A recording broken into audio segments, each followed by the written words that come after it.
Don't move. Follow me." The boy's whisper was so quiet that billionaire Nathaniel Brooks almost ignored it. He was standing in the middle of a crowded hotel lobby in downtown Chicago, surrounded by investors, bodyguards, and reporters, when the 12-year-old black boy suddenly appeared beside him. His clothes were worn, his sneakers were soaked from the rain, and his eyes were filled with a fear that seemed far too heavy for someone so young. Nathaniel looked down at him, confused, but before he could ask anything, the boy grabbed his sleeve and whispered again, "Please, you have to trust me."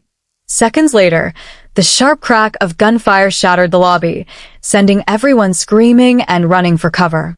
If you believe that kindness can come from the most unexpected person, please take a moment to like this video, share it with someone who needs hope, and subscribe to Kind Heart Stories. You never know when one small act of compassion might change someone's entire life. Nathaniel Brooks had spent most of his 52 years believing that money could solve almost every problem.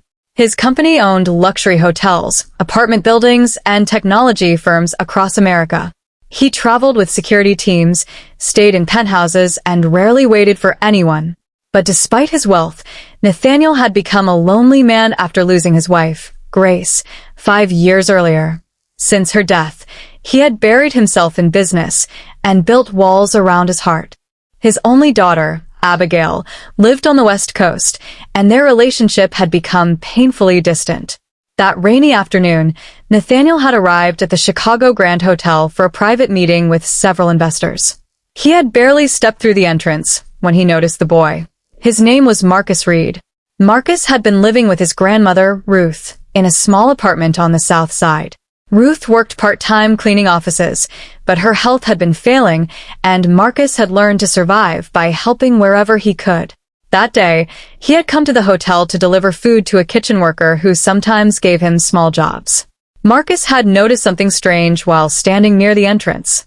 A man in a gray coat had walked into the lobby and repeatedly looked toward Nathaniel's security team.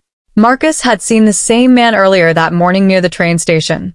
He did not know who the man was, but something about him made Marcus afraid. When he saw the man reach beneath his coat, Marcus followed the instinct that had kept him safe on dangerous streets. He ran toward Nathaniel.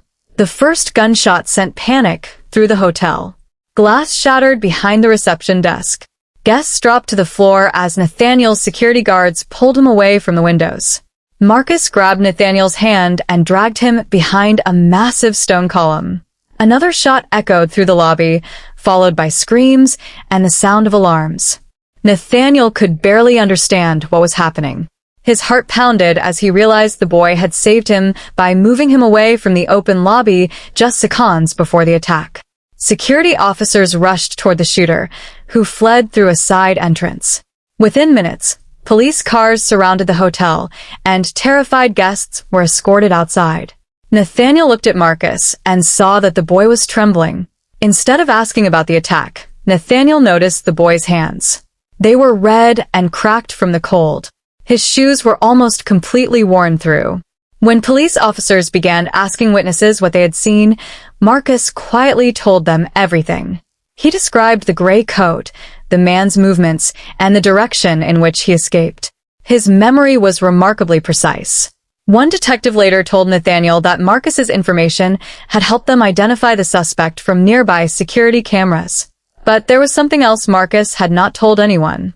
His grandmother was alone at home, sick and without enough food. Nathaniel drove with Marcus to Ruth's apartment after the police released him. What he found there changed him forever. The small apartment was freezing because the heater had stopped working. Ruth was lying beneath several blankets, trying to smile despite her weakness. There was almost nothing in the kitchen except a loaf of bread and a few cans of soup. Nathaniel stood silently in the doorway. For the first time in years, his wealth made him feel ashamed rather than powerful. He immediately arranged for Ruth to receive medical care, paid the overdue bills, repaired the heating system, and made sure Marcus had food and proper clothing. But he did something even more important. He asked Marcus what he wanted to become when he grew up. Marcus looked at him with uncertainty and finally admitted that he wanted to become a police officer because he wanted children in neighborhoods like his to feel safe. Nathaniel smiled through tears. He told Marcus that courage was not about having money, strength, or power. Courage was seeing something wrong and choosing to help even when you were afraid. Months passed, and Nathaniel kept his promise. He created a foundation that provided meals, school supplies, medical assistance, and scholarships to struggling families.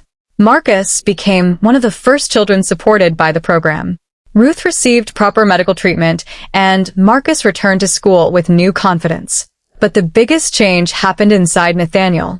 He began visiting his daughter Abigail. He apologized for allowing grief to turn him into a stranger. Slowly, their relationship began to heal. One evening, Nathaniel stood outside the foundation's new community center and watched Marcus helping younger children with their homework. The billionaire, who once measured success in millions, now understood that the greatest wealth was being able to change a life. The boy who had whispered, "Don't move, follow me," had not only saved Nathaniel from a bullet, he had saved him from a life without purpose. If this story touched your heart, please like the video, share it with someone who believes in second chances, and subscribe for more stories about courage, kindness, and hope. And before you leave, comment "Kindness can change a life" if you believe that even the smallest act of courage can make a difference. Because sometimes the person who saves us is not the richest, strongest, or most powerful person in the room. Sometimes they are simply a frightened child with a brave heart. And sometimes following them is the first step toward finding our way back to humanity.